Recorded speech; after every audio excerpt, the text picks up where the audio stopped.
గుంటూరు జిల్లా దాచేపల్లిలో కానిస్టేబుల్ ఇంటికే కన్నం పెట్టిన ఘటన కలకలం రేపుతోంది. నారాయణపురంలో కానిస్టేబుల్ ఇంట్లో చోరీ జరిగింది. పట్టణంలోని స్టేషన్లో కానిస్టేబుల్ గా పనిచేస్తున్న నాగార్జున డ్యూటీకి వెళ్లగా కుటుంబ సభ్యులు ఫంక్షన్ కు వెళ్లారు. తిరిగి ఇంటికి వచ్చి చూడగా గుర్తు తెలియని వ్యక్తులు తలుపులు పగలగొట్టి మరీ చోరీకి పాల్పడ్డారు. సుమారు 6 లక్షల విలువ చేసే 68 గ్రాముల బంగారు ఆభరణాలు, 350 గ్రాముల వెండి, 25,000 రూపాయల నగదు చోరీ జరిగిందని బాధితులు స్టేషన్లో ఫిర్యాదు చేశారు. పోలీసులు కేసు నమోదు చేసి దర్యాప్తు చేస్తున్నారు.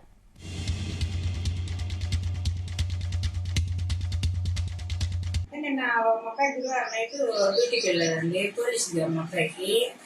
అయితే వాళ్ళు ఇంకా చూసి ఇక్కడ వాళ్ళు లోపలికి వచ్చేసి ఈ తాళం ఆ తాళం రైట్ ఎప్పుడు మేము చూడలేదు. శుక్రవారం నైట్ వాళ్ళు కొట్టారు. దీనికి తాళం వేశారు, దీనికి తాళం వేశారు. వేసి లోపలికి వెళ్ళి బీరువా కాడ అక్కడ తాళాలు ఆడబెట్టారు మా వాళ్ళు.